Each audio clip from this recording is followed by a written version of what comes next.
बिस्मिल्लाहिर्रहमानिर्रहीम। मैं हूँ सरदार तिब खान और आप देख रहे हैं मेरा यूट्यूब चैनल STK व्लॉग। इस वक्त मैं मौजूद हूँ इस्लामाबाद हाई कोर्ट में और आज इस्लामाबाद हाई कोर्ट में वकला की जानब से जो है वो एक हड़ताल की गई है और वकला ने जो है वो आज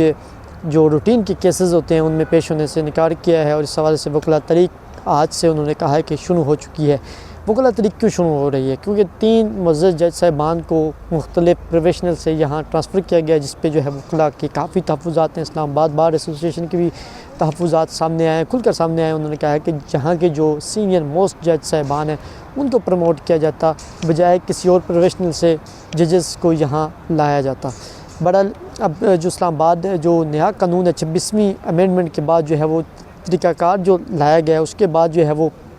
ये होगा कि अब जो जजों को सीनियर मोस्ट जजेस को जो ट्रांसफ़र किया गया है, ख़ास तौर पर सरदार सरफराज डोगर साहब को मुस्तकबिल में आप देख सकते हैं अगर ये प्रोसेस जारी रहा तो सरदार सरफराज डोगर जो है इस्लामाबाद हाई कोर्ट के new chief justice of Islamabad high court होंगे और जो अमर फ़ारूक साहब हैं वो सुप्रीम कोर्ट की तरफ प्रमोट हो जाएंगे और वो आगे जज बन जाएंगे सुप्रीम कोर्ट ऑफ पाकिस्तान की।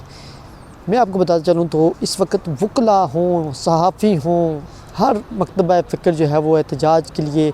जो है वो निकल चुका है, एहतजाज कर रहा है। हर एक के तहफ़्फ़ुज़ात सामने आ रहे हैं। पहली मरतबा हमने देखा है कि वकला भी इस वक्त जो है वो एक पेज पर नज़र आ रहे हैं। तमाम वकला की जितनी भी तंजीमें वो हमें एक पेज पर नज़र आई हैं और उनका एक ही जो है वो मुतालबा है कि जो इस्लामाबाद के सीनियर मोस्ट जज साहिबान हैं उनको जो है वो चीफ जस्टिस वगैरह बनाया जाए। और जो टाइमिंग है उन्होंने कहा है ये टाइमिंग भी बहुत गलत टाइमिंग है क्योंकि 10 दिन बाद जो है वो चीफ जस्टिस की नामजदगी होनी है और उससे पहले इस तरह का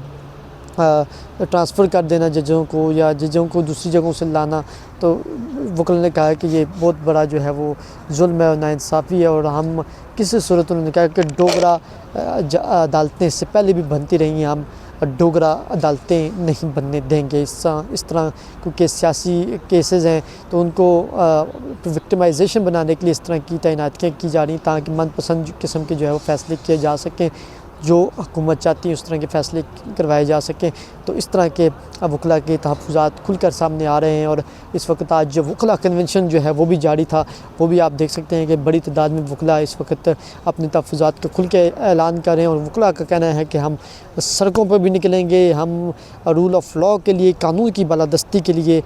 किसी भी जो है वो चीज़ से गुरेज़ नहीं करेंगे और अपनी जदोजहद जो स्ट्रगल जो है वो जारी वो सारी रखेंगे। साथ साथ में आपको बताता चलूँ तो इमरान खान साहब ने जो है वो 8 फरवरी को यौम स्याह मनाने का ऐलान कर रखा है और आज इसी सिलसिले में खैबर पख्तूनख्वा में तंजीमी मीटिंगों का भी सिलसिला जारी है। और इसमें जो ये प्रोपेगेंडा किया जा रहा है या ये जो जाली खबरें फैलाई जा रही हैं कि अली अमीन गंडापुर जो है वो इस जलसे में शिरकत नहीं करेंगे या वो इसमें उस तरह खुल के शरीक नहीं होंगी या सपोर्ट नहीं करेंगे, तो ये सारी बेबुनियाद और गलत खबरें। अली अमीन गंडापुर भी इस जलसे में शरीक करेंगे और अली अमीन गंडापुर की पूरी जो है वो मावत जो है वो जुनैद अकबर ख़ान के साथ होगी। इस वक्त पार्टी के अंदर कोई भी ग्रुप वगैरह नहीं है, पार्टी मुत्तहद है और सबकी एक ही काज है कि इमरान खान साहब को और जो असीरान है उनकी रिहाई जो है वो कराई जा सके, इमरान खान साहब को अदालतों के ज़रिए जो है वो सुरखरू कराया जा सके। और इस हवाले से मुख्तलिफ जो है वो केसेस जो हैं वो अपने मंतकी अंजाम की तरफ गामज़न हैं, जिसमें जो डिले हो रहा है वो आप सबको बताएं कि क्यों, किस चीज़ का डिले हो रहा है और क्या क्या चीज़ें तब्दीलियाँ लाई जा रही हैं ताकि इमरान खान साहब को इस्लामाबाद हाई कोर्ट से मेरिट की बुनियाद पर जो इंसाफ मिल रहा था वो भी ना मिले। और इस तरह के इक़दामात करने से हुकूमत मज़ीद कमज़ोर हो रही है और हुकूमत अपने पाँव पे मज़ीद खिलाड़ियाँ मार रही है और हुकूमत अपने आप को मज़ीद चलता हुआ कर रही है। हुकूमत के पास अब जो है वो घर जाने के सिवा कोई और रास्ता मुझे नज़र नहीं आ रहा, क्योंकि हुकूमत जिस तरह के इक़दामात उठा रही है वो इक़दामात इंतहाई जो है वो गैर ज़िम्मेदाराना है। और जिस तरीके से रातों रात जो है वो पीका एक्ट पास हो जाता है, डिजिटल नेशनल बिल पास हो जाता है, इस तरह के और जो बिल हैं वो जो काले स्याह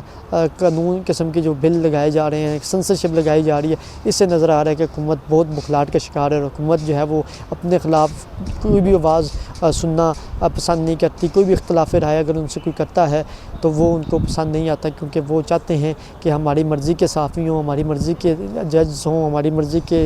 वकील हों। तो अपनी मर्ज़ी के अपनी मनपसंद के फ़ैसले करवा कर हुकूमत समझती है कि आवाम को या लोगों को कंट्रोल किया जा सकता है, तो ये इनकी बहुत बड़ी नाअहली और नाकामी और नालायकी है। इस तरह कभी नहीं होता। किसी भी डेमोक्रेसी मुल्क में जो है वो आज़ादी ज़ाहिर राय को दबाना ये इंतहाई नाइंसाफ़ी है। और कभी भी आपने देखा होगा कभी भी किसी भी डेवलप कंट्री में भी ये नहीं होता, और पाकिस्तान तो अनडेवलप कंट्रीज़ में शामिल है। लेकिन जिस तरीके से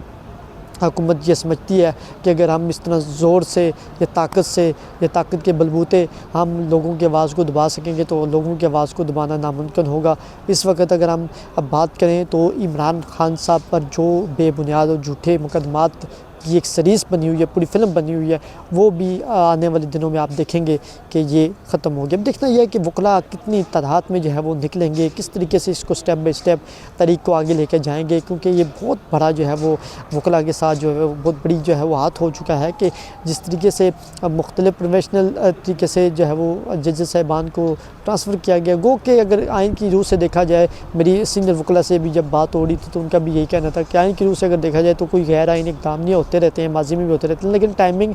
वगैरह दुरुस्त नहीं है। और जो 26वीं अमेंडमेंट हुई है उसमें ये सारा कुछ था कि हुकूमत जो है वो ट्रांसफ़र करेगी, हुकूमत जो है वो तैनात करेगी। और अब जो ट्रांसफरेंसेस वगैरह हुई हैं, तबादले हुए हैं, उससे ये नज़र आ रहा है कि हुकूमत जो है वो सरदार सरफराज डोगर को इस्लामाबाद हाई कोर्ट का जो है वो chief justice Islamabad high court नामज़द करने जा रही है, जिस पे वकला इस वक्त उन्होंने ना सिर्फ आज बाइकाट किया है बल्कि अपना आज का लाएअमल भी जो है वो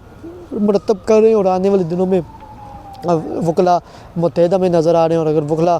रूल ऑफ लॉ के लिए निकलते हैं तो फिर वकला तरीक़ अगर चलती है तो फिर वो 26वीं अमेंडमेंट को ख़त्म करने तक जो है वो वकला तरीक़ जो है वो जारी वो सारी रहेगी, जिससे हमें ये अंदाज़ा लगाया जा सकता है कि आने वाले दिन जो है हुकूमत के लिए जो है वो अच्छे नहीं नज़र आ रहे। हुकूमत के कैंपों में खलबली सी वजह से मची हुई है, वो चाहते हैं कि रातों रात ये सारे काम किए जा सकें जो कि नामुमकिन है और मुमकिन नज़र नहीं आ रहे। इमरान खान साहब तो अपने मौक़िफ़ पर डटे हुए हैं, उनका सिर्फ यही मुतालबा था कि 26 नवंबर और 9 मई के मामले पे जो है जुडिशल कमीशन सीनियर जज साहिबान की जो है वो क़यादत में एक जुडिशल कमीशन बने, एक हाई प्रोफाइल जुडिशल कमीशन बने जो इस चीज़ की तहकीकात करे कि ये तमाम जो चीज़ें हैं किसने करवाई थी, किसने CCTV फुटेज वगैरह चुरवाई थी और ये सारा मामला कैसे हुआ था। तो ये सारी हाई प्रोफाइल जुडिशल कमीशन का जो PTI मुतालबा कर रही है, अगर वो बनता है, जो कि वादियों नज़र में बनता हुआ नज़र नहीं आ रहा, जिस वजह से जो है वो मुज़ाकरात भी जो है वो इमरान खान साहब ने पोस्टपोन करवाए थे, ख़त्म कराए थे, लेकिन हुकूमत की जानिब से अभी भी जुडिशल कमीशन की जो कमेटी बनी हुई थी, मुज़ाकराती कमेटी, वो अभी तक जो है वो कायम दायम है। और हुकूमत कोशिश कर रही है कि दोबारा PTI की क़यादत से रब्ता किया जा सके और बैकडोर बातचीत चलाई जा सके और मुज़ाकरात को आगे बढ़ाया जा सके। लेकिन हुकूमत एक तरफ से है वो जुडिशल कमीशन बनाने से निकाली है, दूसरी तरफ ये भी चाह रही है कि PTI से किसी तरह मुज़ाकरात भी हो सकें और मुज़ाकरात से मामला आगे बढ़ सके। लेकिन 8 फरवरी को एक मज़ामती तहरीक मुझे होती हुई नज़र आ रही है, मज़ामती तहरीक जुनैद अकबर की क़यादत में होती हुई नज़र आ रही है। और उससे आप देखेंगे कि रमज़ान मुबारक के बाद इस्लामाबाद की तरफ से चौथा बड़ा मार्च भी होने जा रहा है, जो कि जुनैद अकबर जिसको लीड करेंगे। तो वो देखने वाला होगा, काबिल ज़िक्र होगा कि कितना बड़ा ये एहतजाज होगा, कितनी मोमेंटमेंट होगी, कितनी मोबिलाइजेशन होगी लोगों में और लोग किस बड़ी तादाद में निकलते हैं, ये आने वाला वक्त हमें बताएगा। लेकिन एक बात तो क्लियर है कि PTI एक मरतबा फिर जो है वो मुज़ाहमत की तरफ बढ़ रही है। और अब देखना यह है कि क्या मुज़ाहमत के साथ या मुफाहमत के साथ PTI जो है वो इमरान खान साहब की रिहाई में अपना कलीदी किरदार अदा कर सकती है या नहीं कर सकती। अपने मेज़बान सरदार तैयब खान को STK व्लॉग से इजाज़त दीजिए। इंशाल्लाह नए व्लॉग के साथ आपकी खिदमत में फिर हाज़िर होंगे। अपने चैनल को सब्सक्राइब करें, बेल आइकन के बटन को प्रेस करें। अल्लाह की निगहबान।